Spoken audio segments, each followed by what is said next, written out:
Hello, आप लोग कैसे हैं। आज हम लोग पढ़ेंगे भारतीय साक्ष्य अधिनियम 1872 की धारा 6, जो धारा 6 में रजिस्ट्रे है, रजिस्ट्रे का सिद्धांत या इकाई समझौता का भाग। तो ये काफी इम्पोर्टेंट चैप्टर है, एलएलबी स्टूडेंट के लिए काफी महत्वपूर्ण है। हमेशा पूछता है रजिस्ट्री का सिद्धांत क्या है, रजिस्ट्री है क्या। तो आज हम लोग इस पर चर्चा करेंगे कि रजिस्ट्री है क्या, रजिस्ट्री का अंतर क्या होता है। रजिस्ट्री का दूसरा नाम इकाई समझौता का भाग है, या रजिस्ट्री कहिए या इकाई समझौता का भाग। तो आज हम लोग पढ़ेंगे भारतीय साक्ष्य अधिनियम 1872 की धारा 6 रजिस्ट्री। तो चलिए शुरू करते हैं। रजिस्ट्री है, पूरी कोशिश हमारी रहेगी कि आप लोग को समझाएं और समझाने की कोशिश करेंगे कि आप लोग को जल्द से जल्द अच्छे से अच्छे समझ में आ रहे। तो शुरू करते हैं। रजिस्ट्री क्या है? रजिस्ट्री सबसे पहले तो रजिस्ट्री जान लें कि रजिस्ट्री क्या है, इसका क्या मतलब है, कहां से आया है। तो रजिस्ट्री जो है, यह रजिस्ट्री का जो शब्द है वह लैटिन शब्द है, जिसका मतलब होता है थिंग्स डन। और यह सुनी सुनाई नियम के अपवाद है। इसकी एक परिभाषा दी गई जो इसमें यह बताता है कि यह एक नाउन है जिसका मतलब है थिंग्स डन, और यह कार्य परिस्थितियां और ऐसी कोई कथन जिस पर आरोपित मामलों से संबंधित है। 3 कैटेगरीज हैं। Doctrine of registry statement of can fall into one of 3 categories. पहला यह बताता है कि ऐसा कोई कथन या ऐसा कोई कार्य जो पूरी तरह से या किसी भाग में अंशतः किसी भौतिक कार्य को बताता है या व्याख्या करता है। दूसरा यह है कि ऐसे कुछ चौंकाने वाली बात जो किसी व्यक्ति को जो कार्य हुआ है या उससे संबंधित किसी कार्य को किसी कार्य के विपरीत बोलने से रोकता है या उसे मना करता है। तीसरी है कि ऐसा कोई कथन या ऐसा कोई कार्य, ऐसे कोई बातें जो किसी व्यक्ति के मन की भाव को प्रकट करता है। तो 3 तरह के कैटेगरीज हैं।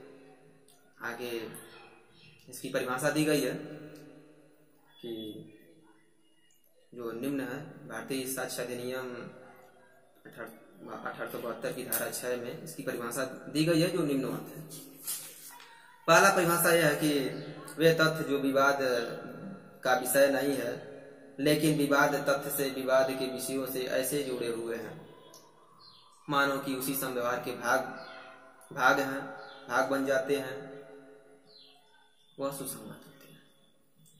दूसरा है कि यह जो शब्द है रजिस्ट्री का, इसका मतलब होता है कि कोई कार्य या कोई समव्यवहार। यह पहले रोमन द्वारा बताया गया था कि इसका मतलब होता है कोई कार्य या समव्यवहार या इकाई समव्यवहार के भाग में इसका प्रयोग किया था। दूसरा है कि अंग्रेज और अमेरिकन लेखकों ने बताया था कि यह जो रजिस्ट्री है ये इकाई समव्यवहार के भाग है, एक ऐसा व्यवहार के भाग के रूप में बताया था। और तीसरा है कि प्रस्तुति जन्य साक्ष्य जो होते हैं वो भी रजिस्ट्री होते हैं, वो ग्राह्य होता है। और रजिस्ट्री वे तथ्य हैं जो कि अपने आप में या प्रकृति किसी भी समव्यवहार का भाग बनते हैं। तो ऐसे निम्न है जो रजिस्ट्री का परिभाषा बताते हैं। इसमें एक डिस्टेंस आया था, ए के ऊपर आरोप लगाया गया था कि उसने बी को पीट पीट कर मार डाला था। जब पीटे जाने के बाद ए ने कुछ कहा होगा या बी ने कुछ कहा होगा या वहां के लोग जो खड़े होकर देख रहे थे उसने कुछ कहा होगा, ये सारी बातें एक समव्यवहार के भाग, एक ही समव्यवहार के भाग बन जाते हैं, माने जाते हैं और धारा 6 में ये सुसंगत होते हैं। एक बहुत लीडिंग केस है रटन वर्सेस क्वीन। इसमें एक व्यक्ति पर अपनी पत्नी की हत्या का आरोप था। उसने कहा था कि मतलब गोली जो चली थी वो दुर्घटनावश चली गई थी। वह महिला ऑपरेटर जो टेलीफोन ऑपरेटर था उससे कहती है कि पुलिस स्टेशन में पुलिस के पास फोन मिलाइए, लेकिन फोन अभी मिला नहीं था, उससे पहले कट जाता है फोन। और वहाँ उसकी मृतक शरीर बरामद हुई। तो जो फोन करने का समय था और जिस घर में जहां से वो फोन किया गया था, वो फोन करने का समय और मृतक शरीर का समय लगभग समान पाए गए, जो धारा 6 के एक ही समव्यवहार के भाग बन जाते हैं। महिला ने शायद बता रही थी कि शायद बताना चाहती थी कि यहाँ कुछ घटना घटने वाली है, लेकिन फोन लगा नहीं, कट गया। तो ये धारा 6 के अंतर्गत रजिस्ट्री का एक ही समव्यवहार का भाग बनते हैं, सुसंगत होते हैं। ठीक है। दूसरा केस था सुखर बनाम स्टेट ऑफ यूपी। इसमें क्या था कि इस मामले में अभियुक्त ने पीड़ित को गोली मार दी और जब उसने आवाज लगाई तो उसने आवाज लगाई, बुलाना चाहा किसी को, तो वहां पे एक व्यक्ति था जो साक्षी था, उसने वहां पर आया और पीड़ित ने उसे कहा कि अभियुक्त ने उसे गोली मारी है। ठीक है, अभियुक्त ने उसे गोली मारी है और अभी क्या है कि पीड़ित मरा नहीं था। जो पीड़ित थी वो मरा नहीं था, मतलब पीड़ित जो व्यक्ति था या महिला थी वो मरा नहीं था।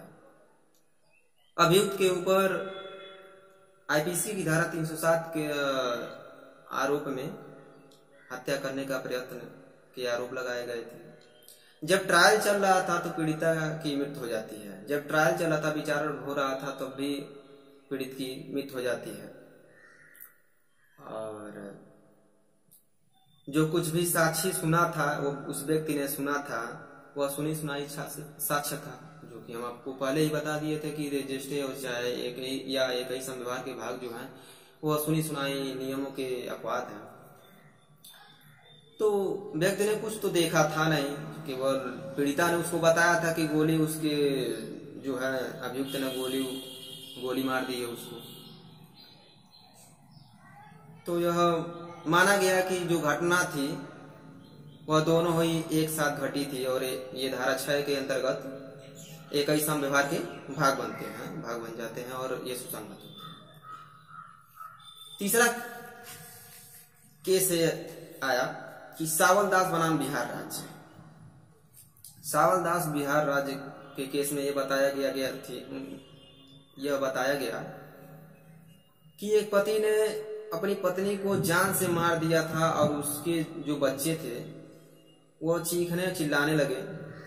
आवाज जब घर से बाहर निकली तो इस बात को एक ही समव्यवहार का भाग माना गया, सुसंगत माना गया।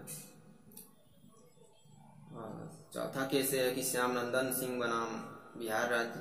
इस मामले में था कि एफआईआर दर्ज की गई थी बिल्कुल अपराध होने के तुरंत बाद, और इसमें एफआईआर को धारा 6 के अंतर्गत रजिस्ट्री का भाग माना गया। जावेद आलम बनाम छत्तीसगढ़ राज्य। इसमें यह था कि धारा 6 सुनी सुनाई साक्ष्य का अपवाद है, इसमें यह बताया गया था। और एक केस था आर बनाम बेडिंगफील्ड। इसमें एक महिला जिसकी गर्दन कटा हुआ था, वह अपने कमरे से बाहर आई और मरने के ठीक पहले अपने चाची से कहती है, ओ चाची देखो मेरे साथ वेडिंग फील्ड ने क्या किया। इसमें धारा 6 के अंतर्गत यह सुसंगत नहीं माना गया। क्यों नहीं माना गया? मुख्य न्यायमूर्ति जो काकवर्ण थे, निर्णय किया कि यह अग्राहा है, ग्राहा नहीं है। यह रजिस्ट्रे का भाग नहीं माना गया, यह एक ही संव्यवहार का भाग नहीं माना गया, यह सुसंगत नहीं माना गया और यह धारा 6 के अंतर्गत इसे सुसंगत नहीं माना जाएगा, एक ही संव्यवहार का भाग नहीं माना जाएगा। ठीक है। इसमें एक और केस आया राम सिंह बनाम कर्नल राम सिंह, जो 1985 का केस है। कोर्ट ने यह कहा कि टेप रिकॉर्डर जो है वह ग्राह्यता, ठीक है, एडमिसिबल, ठीक है, क्योंकि एक संव्यवहार का भाग है, लेकिन तभी जब इसकी जो ओरिजिनलिटी है वह प्रश्नवाचक चिन्ह ना हो या प्रमाणिकता, ठीक है, जो है वह संदेह का बात ना हो। जो ओरिजिनलिटी है, ठीक है, जैसे टेप का रिकॉर्डर है, ठीक है, जो ओरिजिनलिटी है, ठीक है, वह कह रहा है कि जो ओरिजिनलिटी है वो प्रश्नवाचक का चिन्ह न हो। अगर हम सेकेंड कॉपी इसका दिखा रहे हैं, ठीक है, और ओरिजिनलिटी पर प्रश्नवाचक चिन्ह है तो उसको नहीं माना जाएगा। वही ये बात कर रहा है कि जो घटना घट रही है वो उस समय जो भी कुछ हुआ उसका टेप रिकॉर्डर दस्तावेज एक अच्छा साक्ष्य है, रजिस्ट्रे का भाग माना जाएगा। ठीक है, ये कह रहा है। और धारा 6, 7, 8 में ये सुसंगत हो सकते हैं।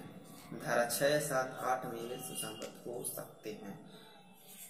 तो इसमें ये सारी चीजें बताई गई रजिस्ट्रे में। और इसमें इसका मतलब ये होता है कि अधिकतर लगातार इसका आलोचना भी की जाती है कि प्रोफेसर बिगमोर कहते हैं कि यह जो सिद्धांत है रजिस्ट्रे का यह बेकार है ही, यह नुकसानदायक भी है।